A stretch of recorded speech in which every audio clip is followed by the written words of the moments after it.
여러분, 대한민국의 가장 강력한 무기는 수출입니다. 그런데 이 수출에 먹구름 정도가 아니라 전운이 감돌고 있다, 이렇게 표현할 정도로 수출이 굉장히 위험합니다. 내부 변수도 있겠지만 외부 변수가 더 지금 크게 작용을 합니다. 기본적으로는요, 중국의 어떤 경제 상황이 우리 수출에는 절대적으로 영향을 미치거든요.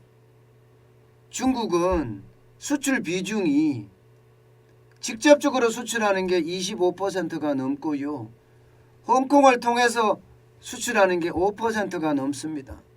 그러면 대중국 수출은요, 우리 전체 수출에서 30%가 넘는다는 이야기예요. 그런데 이런 중국이 점점 경기가 둔화되면 어떻게 될까요? 대한민국에게는 치명타가 됩니다. 대한민국의 가장 큰 무기인 수출에 아주 나쁜 영향을 끼친다는 거예요. 그런데 이 중국 경제 성장률 1분기 전망치입니다. 전망치가 심각합니다. 여러분, 3.6% 예상하고 있습니다. 3.6%라는 성장은 아마 중국의 경제 역사상 굉장히 낮은 수치입니다. 지금 위기가 있는 것도 아닌데 이 정도 낮다면 최악이라고 봐도 무방합니다. 보통 중국은요, 5%, 6% 성장하는 건 우습고요, 7%, 8% 성장하는 게 일반적이었어요. 그런데 1분기 성장률이 위기도 아닌데, 코로나 위기 때만 해도 그럴 수 있다 이렇게 이야기하지만, 코로나 위기도 아닌데 1분기의 성장률이 3.6%까지 내려간다는 것은 여러분, 그만큼 중국의 경기 둔화가 지금 심하다는 겁니다. 물론 말입니다, 지금 중국은 코로나 제로 정책을 쓰고 있기 때문에 도시마다 봉쇄령을 계속 내리고 있습니다. 그 중에서도 상하이의 봉쇄령, 이거는 굉장히 우리 수출에 심각합니다. 광저우의 어떤 봉쇄령, 아직까지 봉쇄까지 완전히 가지는 않았지만 여기도 타격을 받고 있는 것은 마찬가지거든요. 우리 수출에도 영향을 많이 미치고요, 중국의 경제 성장률에도 굉장히 영향을 많이 미칩니다. 여러분, 이거 한번 보세요. 올해 중국의 경제 성장률 목표치가 5.5%예요. 지금 여러분 지금 보고 있는 그래프를 보면 2020년 코로나19가 우한 폐렴이란 이름으로 중국에서 난동을 쳤을 때 2.2% 성장하는 데 그쳤거든요. 일반적으로는요, 6% 성장은 그냥 우습습니다. 2018년에 보세요. 6.8%. 2019년 6%예요. 2021년에는 8.1%입니다. 그런데 올해는 5.5% 예상하거든요. 그런데 이 5.5%가 달성이 될 수 있을까?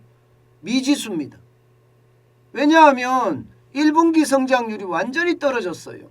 3.6%까지 떨어졌으니까 이게 결국 코로나19의 위기가 한창이었던 2020년대를 지금 닮아가잖아요. 이렇게 떨어지면 여러분, 우리 수출에는 진짜 치명타를 줄 수밖에 없는 겁니다. 그래서 위험하다, 우리 수출이 위험하다, 이런 이야기를 자주 반복해서 하는 겁니다. 게다가 중국은 올해 5.5% 이것도 목표치라고 이야기했습니다. 전망치가 아니고 목표치예요.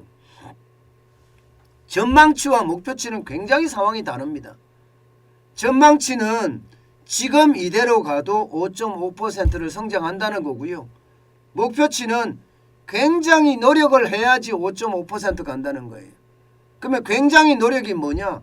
돈 푸는 거잖아요. 돈 푸는 거. 직업 준비율 낮추고 기준금리 낮추고 지금 중국은 역주행하고 있거든요. 전 세계는 전부 다 긴축을 하는데 중국은 오히려 돈을 풀어요. 반대로 하고 있어요. 이렇게 해서라도 말입니다.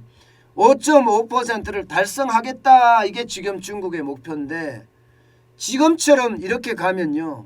5.5% 달성하기 굉장히 어렵습니다. 굉장히 어렵습니다. 1분기가 3.6%까지 떨어졌으면 2분기도 만만치 않을 겁니다. 지금 중국의 코로나19는요. 도시를 거쳐서 도시로 계속 확장되고 있는 상황입니다. 상하이 같은 경우는 하루에 10,000명의 확진자가 나옵니다. 그렇다면 중국은 코로나 제로 정책을 계속 고수할 거냐 안 할 거냐 이것도 굉장히 문제잖아요. 지금 전국 정부는요. 코로나 제로 정책을 고수하겠다는 이야기예요. 미국이나 다른 서방에서는 풀어라 하는데도 중국은 끝까지 고집하겠다는 이야기입니다. 그러면 경제 성장률은 더 떨어지고 우리 수출에도 그만큼 영향을 미칠 수밖에 없습니다. 여기에다가 말입니다. 여러분 또 하나의 충격은 엔저입니다. 엔저. 4월 13일 현재 엔저가 20년 만에 최저치를 기록했습니다. 1달러에 126엔이에요. 125엔이 구로다 라인이라고 하거든요. 구로다 라인. 구로다는 일본의 중앙은행 총재 이름이 구로다입니다. 근데 구로다가 일본 의회에 참석을 해서 125원 밑으로는 안 떨어질 거다. 이렇게 이야기를 한 적이 있어서 125원이 구로다 라인이라고 합니다. 근데 구로다 라인보다가 지금 더 떨어졌습니다. 126엔까지 떨어지니까요. 자, 이렇게 되면 여러분 엔저 이것은요. 일본 상품의 수출이 쉬워진다는 거예요. 우리 원화가 가치가 떨어지면 우리 수출이 쉬워지는 것처럼 일본도 달러 대비해서 가치가 떨어지기 때문에 그만큼 말입니다. 일본 입장에서는 더 쉬워진다는 이야기예요. 더 쉬워진다는 이야기. 그러면 수출이 굉장히 좋아진다는 이야기잖아요. 실제로 말입니다.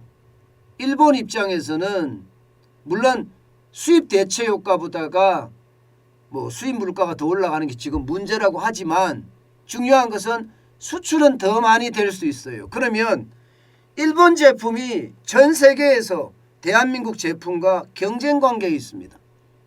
중국 제품도 경쟁 관계에 있고요. 그러면 N저가 되면 대한민국 제품보다가 일본 제품이 더 잘 팔릴 수가 있습니다. 실질적으로 말입니다. 이 가전제품 같은 경우는요. 일본 제품보다가 한국 제품의 가격이 더 비싼 경우가 있습니다. 이게 유럽에서도 그렇고요. 미국에서도 그렇고요. 그렇다면 여러분 요즘처럼 이렇게 어려운 경제 침체 위기 속에서는요. 가격이 좀 더 싼 거를 산단 말입니다. 그러면 유럽인의 선택이 일본 제품으로 선택하고 미국인의 선택이 일본 제품으로 선택을 한다면 대한민국의 수출에는요. 타격이 될 수밖에 없습니다. 타격이 될 수밖에 없습니다. 그러면 여러분 중국의 경기 둔화가 대한민국 수출에 타격을 주고 일본의 N저가 대한민국 수출에 타격을 준다면 우리는요. 점점 어려워질 수밖에 없습니다. 게다가 말입니다. 문재인 정부는 그렇게 이야기합니다. 2021년 기준으로 보면요.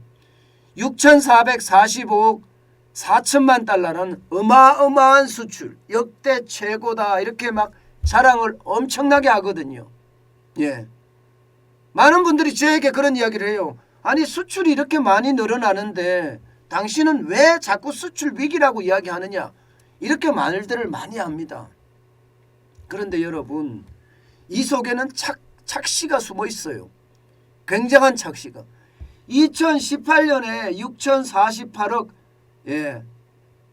6천만 달러가 됐을 때는 이때는 착시가 솔직히 안 숨어 있었습니다. 그러나 2021년은 이 속에는 굉장한 착시가 숨어 있습니다. 무슨 착시냐? 여러분도 알다시피 원자재 가격이 올랐어요. 그것도 폭등이라고 이야기할 만큼 올랐습니다. 예, 그럼 어떻게 될까요? 수출품에 대한 가격은 어떻게 될까요? 당연히 오릅니다. 수출품에 대한 가격이 올라서 수출액이 많아 보이는 겁니다. 실제로 말입니다, 여러분.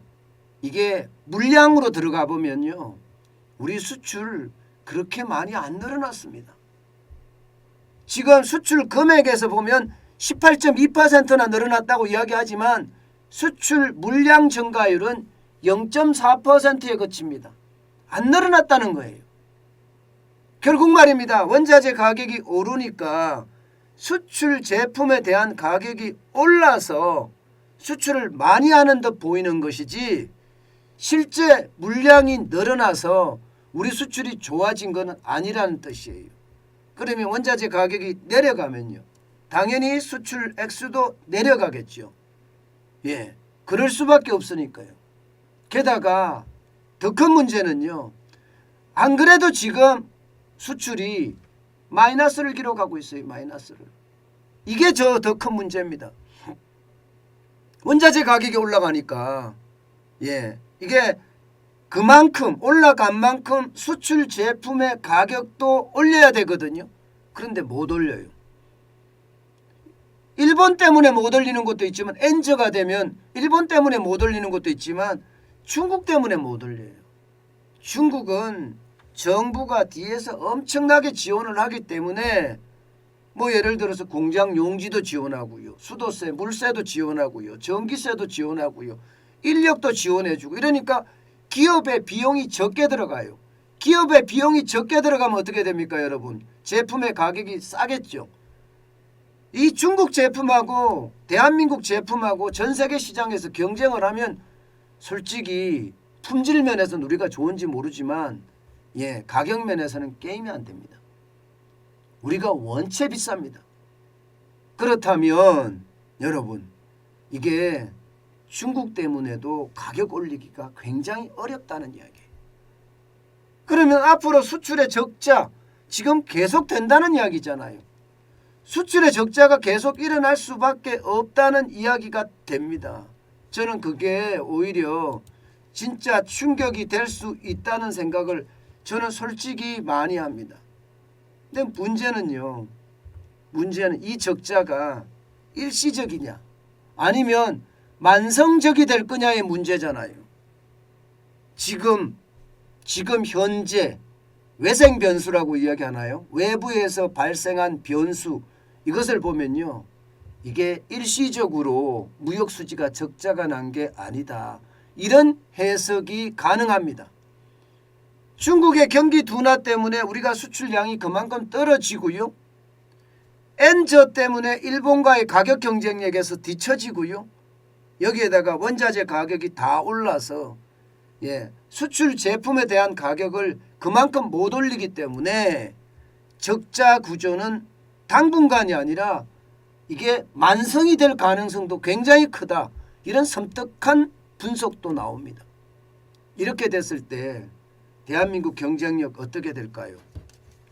저는 대한민국 경쟁력이 결국 말입니다, 점점 갉아먹는다, 상황이 굉장히 나빠진다, 예, 이런 생각을 할 수밖에 없고요. 더 충격적인 요소는요, 더 충격적인 요소는 이겁니다. 엔저입니다. 이거를 미국이 지금 용인하고 있거든요. 지금까지 말입니다, 예, 미국은 1980년대 프라자 합의를 하면서 엔고 정책을 펴도록 일본에게 계속 종용을 해왔거든요. 그런데 지금 미국 입장에서는 엔저가 되면, 예, 일본에서 수입하는 물품에 대한 가격이 싸게 됩니다. 그죠? 싸게 되기 때문에 미국도 지금 인플레이션 때문에 몸살을 앓고 있는데 8.5%까지 올라갔으니까 3월에. 그러니까 엔저를 그냥 용인하는 거예요. 물건을 싸게 구입할 수 있으니까. 이게 더 문제입니다. 이렇게 되면 미국 시장에서 경쟁하고 있는 한국의 많은 제품들, 자동차부터 시작해서 가전제품, 첨단제품 모두 말입니다. 이게 한국 시장에 또 한 번의 충격을 줄 수도 있을 가능성이 크다. 이렇게 예상이 됩니다. 저는요, 이런 충격들이 결국 말입니다. 대한민국의 만성적인 수출 적자가 될까 두렵습니다.